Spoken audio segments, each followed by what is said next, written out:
No curfew, no दंगा और UP में है सब चंगा। वहां सड़कों पे कोई नमाज नहीं पढ़ सकता। अब किसी भी धर्म स्थल से चिल्लाने की आवाज नहीं आती है। ये कांग्रेस हो या यूडीएफ, इन्होंने असम की संस्कृति के साथ खिलवाड़ किया। अब उत्तर प्रदेश में कर्फ्यू नहीं लगता, नो कर्फ्यू, नो दंगा और यूपी में है सब चंगा। अब वहां दंगा नहीं है, वहां कर्फ्यू नहीं है, वहां सड़कों पे कोई नमाज नहीं पढ़ सकता।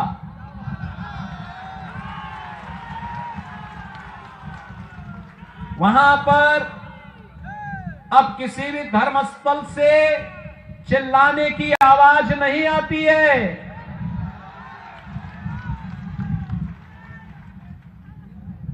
अगर किसी ने दंगा करने का दुस्साहस किया तो उसकी प्रॉपर्टी को जब्त करके वहां के गरीबों में, दलितों में, जनजातीय समुदाय के लोगों में बांट दी जाती है और कहा जाता कि इनका अधिकार है, घुसपैठियों का कोई अधिकार और दंगाइयों का कोई अधिकार नहीं होता है। बहनों और भाइयों, ये कांग्रेस हो या यूडीएफ, इन्होंने असम की संस्कृति के साथ खिलवाड़ किया।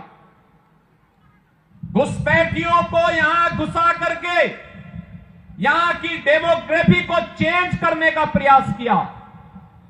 आपके हक पर डकैती डालने का काम किया।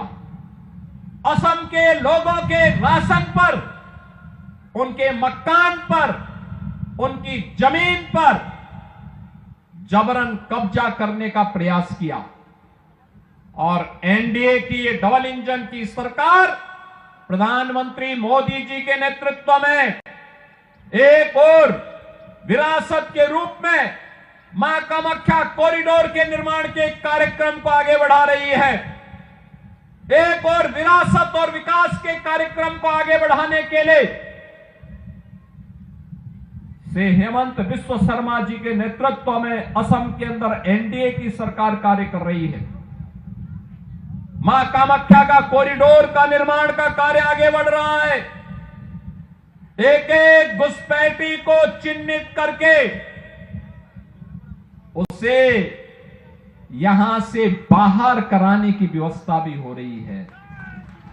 और दूसरी ओर डेवलपमेंट के बड़े बड़े कार्य आज असम के अंदर भी देखने को मिल रहे हैं। असम के अंदर ये एनडीए का संकल्प है कि असम की धरती को लव जिहाद और लैंड जिहाद की धरती नहीं बनने देंगे। असम की धरती में घुसपैठ नहीं होने देंगे। असम की डेमोग्राफी को बदलने की कांग्रेस और यूडीएफ की साजिश को सफल नहीं होने देंगे।